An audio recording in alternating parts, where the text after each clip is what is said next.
Of course, overall, the dependence that we have on technology, it is actually frightening, because today, since 6 a.m., I have been without electricity, myself, my whole family, whatnot. And in reality, it is so utterly trivial, because for 10,000 years, mankind has lived like this. But for us, 12 hours, it's as if we don't know how we're going to survive.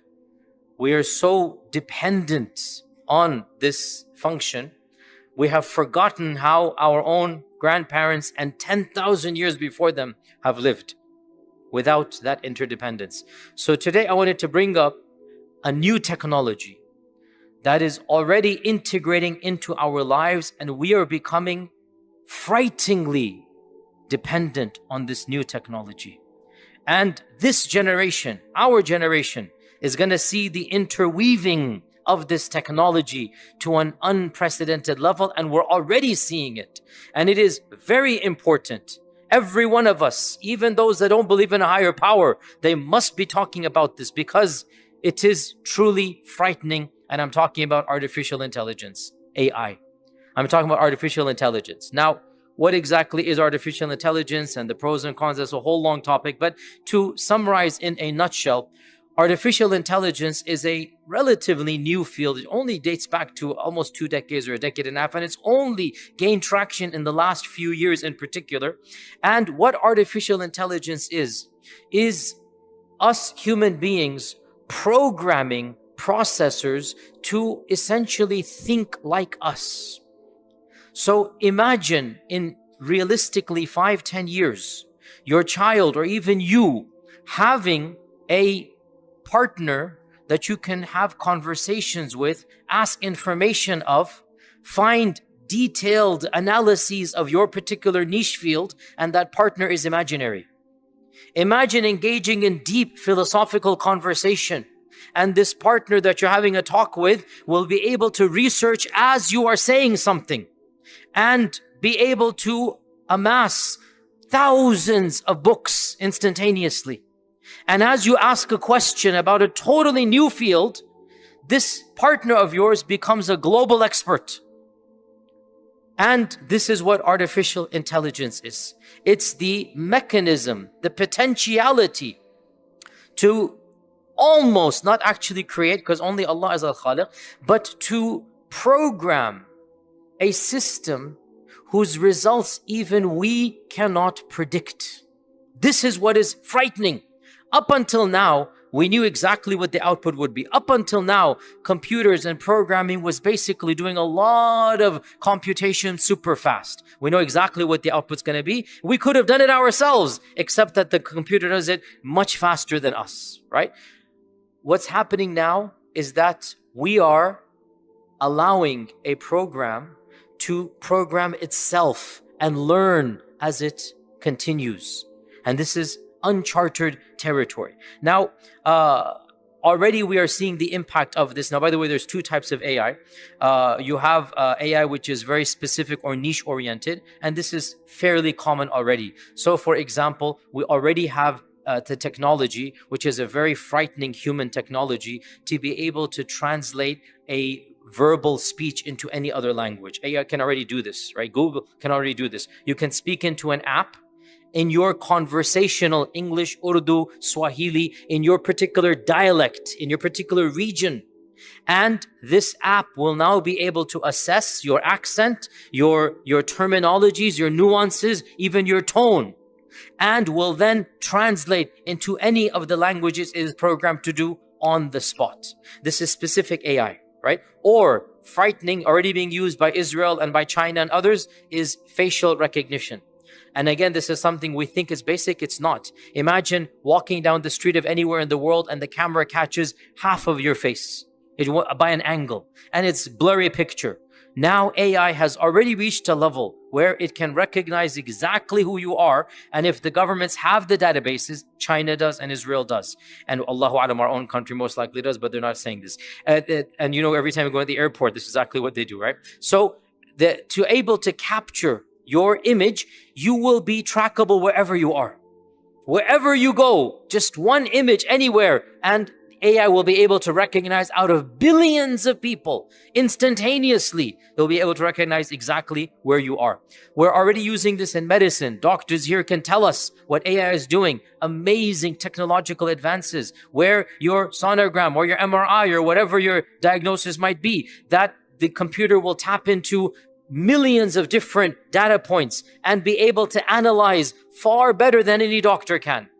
It might be possible soon we won't need medical doctors. Guys, don't be scared, because when that happens, you guys will be in charge of it anyway. So jobs will be there, don't worry. But realistically, you will be better off getting analyzed by an AI doctor than by a real doctor, because the AI doctor will have a database that is infinitely larger than any human being. And the AI doctor will have a one-stop specialty. Right now, if you want to have one specialist, then another, you have to keep on booking 5 different appointments, go through your this and that. Imagine one computer screen, one camera in front of you, one analysis, everything being done simultaneously. We are literally within a few years away from something like this. This is tangible, realistic, niche AI. The more frightening is general AI. And we're heading there now. ChatGPT-4 and others, we're heading there now. And general AI is basically a polymath, a super intellectual genius, a partner, an intellectual partner that you have no idea what is going to come from this. You are talking about all of the specialities of the world combined into one person, and you can converse with that person. Imagine something like this. That is where the world is heading. And the way things are happening is just a matter of time. Already, ChatGPT version 4 and others, they can do some amazing things that are already frightening. And I'm telling you, as a professor, as a lecturer, as a teacher, it's very frightening what is happening already. And this is just the beginnings of, the realities. Now, there's a lot of positives, as with all technology. Today's not about the positives. Of the positives, by the way, we just told you medical developments are going to be groundbreaking. Of the biggest positives, we're already seeing this, is the driving, the self-driving cars, right? This is AI, self-driving cars. To be able to recognize anything on the road and then be able to maneuver and navigate. We've already seen this. I mean, this is our generation. Few years ago, it was a dream. Now, I drive a Tesla. So many people drive a Tesla. You just click the button and I answer my email messages while I'm driving the Tesla. Literally. It's halal, it's legal because my hands on the road, don't worry. I literally do my WhatsApp. That's why I got the Tesla, because of time. Like I'm just literally just doing my WhatsApp and answering email, and the car is driving automatically on the freeway. I have the full drive version. Even on the roads it's driving. And this is something we heard about for a decade. Now I have it. We have it. Is the technology already there? And it keeps on improving. Every few days, there's a new version. Automatic upload, and it does some amazing things. So we're already seeing this reality.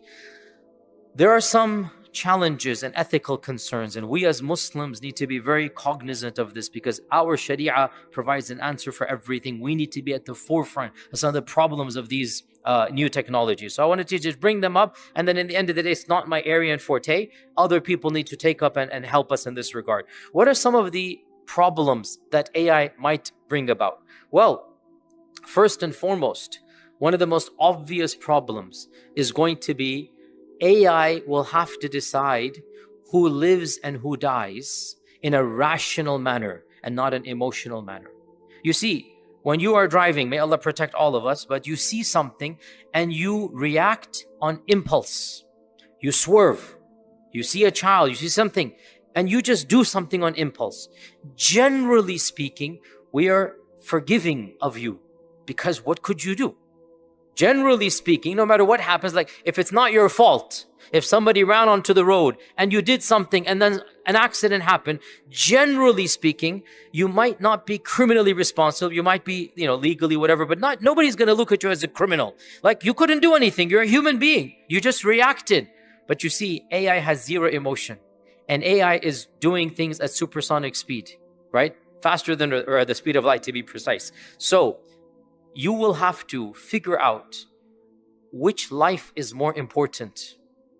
And the AI is going to make a calculation in milliseconds, nanoseconds, and will literally decide, is the life of the driver more important or the life of that person on the road. And how will you decide that? Well, some programmers are going to have ethical questions. Because in the end of the day, no matter how awkward it is, you have to program the AI to figure out what to do. If there's a child, if there's an elderly man, now we get to the famous, philosophical problem that if you can swerve a train with 2 people in it and, in the process save 5 people, are you allowed to swerve the train? Or should you let the train just go and crash? These famous problems, these ethical problems. Well, right now, when we do it, it's just a hypothetical. With AI, it will become a real problem. The car is going straight down, it sees a bunch of school children. You will have to program the AI what it needs to do. And some people will die and some people will live. And this will not be on impulse. This will be a rational decision that somebody programmed into the AI. Right? So this is one of the issues that we're going to have to be thinking about. Already, AI is being used in war. Right now, according to international law, not that is applying, but still, there is a modicum of human involvement. Right now, according to the UN and the international law, any drones that send bombs, a human must make that decision. So that somebody can be pinpointed, the finger, it's your fault. This is now the law of the world, right?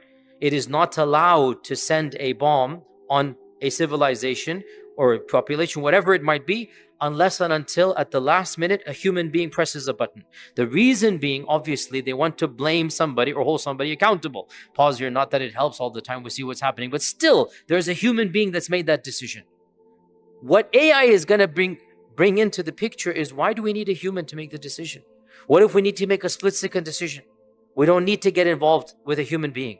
So once again, we're going to get all of these complex problems that are literally solving life and death issues based upon artificial intelligence. Another problem that we get of AI is, and it's already happening to a small level, we're going to see this times 100 within a year or two. And that is AI, and this is frightening, and we see this now, figures out who you are based upon your history. AI knows you better than your spouse and your children. This is already true. AI knows what types of videos you like, what types of music, what types of clips, what types of intellectual talks, what type of astaghfirullah, fahisha and haram, everything. AI has a profile. And because AI wants you to look at the computer screen, well, because the social media apps want you to look at the computer screen because they want money, AI will then show you what it knows will attract your attention. And what this allows AI to do is to brainwash you and to keep you cut off from learning outside of your own comfort zone. And we already see this in the Israeli-Palestinian conflict. Even though I would say at this stage it's not being done intentionally, because all of your news feeds, without exception, when you're going down Twitter and Facebook, all of us in this masjid, our news feed is generally pro-Palestinian.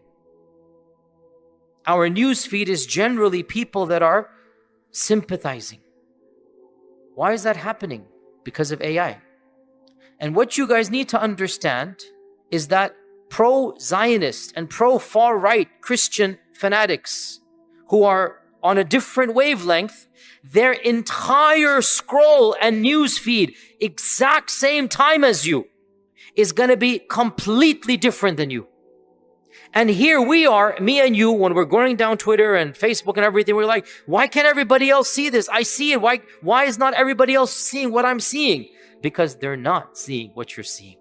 You can follow the exact same 2 people, but the ones that come underneath, the ones that come in between, it will be catered upon your own psyche.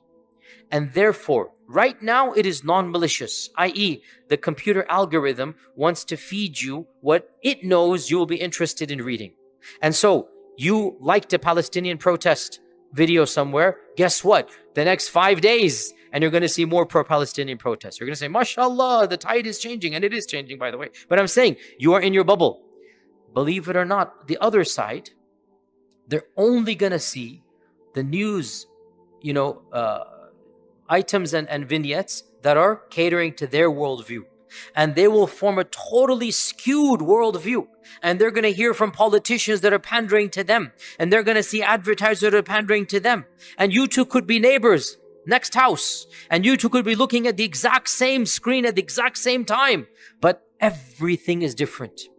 And imagine this times 10 months, 10 years. Imagine what's going to happen. Now imagine, which is totally illegal, but it might be happening by one particular government. You can understand which one. Imagine if it is now intentionally done. Right now it's algorithms, random, meaning you can program it and you can give it a try. You can literally give it a try. Look at something of a news item or something you have never been interested in your life, okay? Do some, Antarctica cruise at the penguins. Just I'm giving you an example, literally. And look at 2-3 news items. You've never in your life been interested in doing a cruise to the Antarctica to go visit the penguins. Next thing you know, for a few days, little thing popping up there. Did you know this about a penguin? And then slowly but surely, you get drawn into a whole different world. Now imagine this is being done to advertise. Right now it's money. One country might be doing it to brainwash. Imagine if powerful interests decided, let's sway American public opinion in a certain way. This is very, very doable. Because what AI can do, it can monitor all of your biases and then figure out how to begin tapping in and swaying you the way that it wants you to be swayed. You will become a pawn in a game that we have no understanding of how deep it can go, right? And this was predicted in a different way by the famous intellectual Noam Chomsky when he wrote his book in 1985 or something, Manufactured Consent, where he said that this is being done by the media at a very low level. But now we're talking about AI assessing your psychological profile, having a detailed analysis. Even your psychiatrist wouldn't know what the AI knows. And it knows exactly how to begin to persuade you to have a different worldview. And this leads us to my next point, and that is, what AI is doing, it is shifting power dynamics. Right now, power is in the hands of the governments, which is also bad. But at least it's a physical, tangible government and you understand. With AI, power is going to go to multi-billion-dollar corporations that are operating in extreme privacy. And this is why there's so much tension between Facebook and whatnot and between our governments, because the governments are worried. And the government wants to ban TikTok and whatnot because things are happening beyond their control. AI is going to completely change power dynamics. And the real power will be in the hands of those who have access to all of that data. They will be far more powerful than any government. And when it comes to our Islamic religion in particular, there are a number of specific issues. We've already seen this a few months ago. Somebody attempted an AI fatwa program. It was a disaster of the highest magnitude. You ask it a basic fiqh question and it'll give you something totally irrelevant. And so the guy himself had to apologize and say it was just a prototype. But here's the point. What does a prototype mean? It's only a matter of time before you don't need me anymore. Yasir Qadhi becomes superfluous. Okay, you will have Mufti Chat GPT, Mufti Saab, Mufti GPT. And I'm not even joking. This is where this is heading now, right? This is where this is heading, where you will ask your fatwa, your question, and you'll be able to input. I want the Hanafi response. I want this response, that response. And AI will be able to, and here's the scary point, 99% of the time probably be accurate in giving you a response. The problem comes that one time it'll be wrong, it'll be majorly wrong. But we're heading there. We're heading there, and it's very soon. I have a friend, cannot say too much more about the project. Let me just say generically, he's one a computer geek, nerd, or whatever. He's using AI for Hadith isnads and an analysis of Hadith. And I've seen aspects of this, and it is super exciting and super scary all at once. Where you just put in the hadith and it's going to automatically look at all the books in the database and draw an entire chart for you and then give you its own verdict. You don't need Ibn Hajar or Albani, and you don't need it all, right? Chat GPT will tell you the isnad. And it'll tell you whether it's authentic or not based upon all of these criterion. We are already there. This is not in one generation. This is within a year or two. This is right now we are seeing this. So the whole globe is changing in this regard. And people who want to find problems with Islam, they're using AI for the wrong stuff as well when it comes to Islam. And again, I don't want to get too explicit here, but the main miracle we have is that our book cannot be reproduced. The AI is being done, and I know this from my friends and whatnot, it is being done to try to do something. What are you going to do in this regard, right? These are people that have complete, nefarious intentions, and they're using these types of technologies to try to bring doubts to Islam and the Muslims. Subhanallah. So we have now a very, very different world coming up. And if you're aware of what's happening in the last year, massive internal scandals have happened within the AI community. Even highest level officials resigned in public and said, there's no oversight. I love this, but I'm frightened to death of it. What you guys are doing, and she didn't say more, but she resigned, and it caused shockwaves because she didn't tell us explicitly what's going on, but something happened, and what she was saying is that there is no oversight, and you guys are not understanding the ethical issues involved over here. So bottom line, I know it's not exactly a purely Islamic thing, but here's my philosophy. We can't separate the deen from the dunya. Muslims have to be aware of this. It's going to impact us, and it is impacting us. If we can't live 12 hours without electricity, in a few years, AI will be integrated into our phones. In a few years, AI will be in our houses. In a few years, we're literally going to be interdependent on it, right? There will be a lot of positives. Can you imagine one of the easiest positives already happening is that schools will not be needed anymore. And AI will take charge of teaching your child exactly in the best manner that your child needs. Your child is strong in one field, AI will zoom over that. It's weak in another, AI will be able to figure out what is the best way to help your child in that maths problem, in that engineering problem, in that algebra problem. AI know exactly what will be the most, repetitive routines that need to be done so that your child understands this particular problem, and they'll be forever. So can you imagine a tutor specifically for every human being in the world, cater to your particular mindset? That's a massive positive. But in the process, by the time this child grows up, this AI companion will be even more knowledgeable than his qareen of the ins and the jinn. The AI will know more about you than the qareen of your own jinn knows about you, right? Maybe even the jinn will be frightened of the AI because the AI knows about the qareen as well.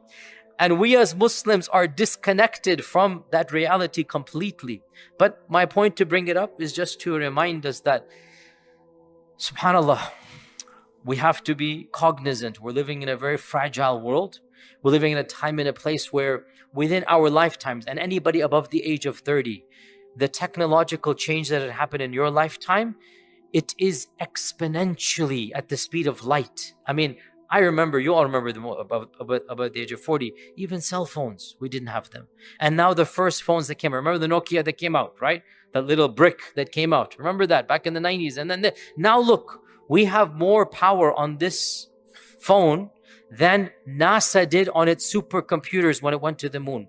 We have more power on this phone than NASA did on the computers that fill this whole room and they use them to go to the moon. We have more power here. We've already seen this in one generation. What is going to happen next? Allahu A'lam.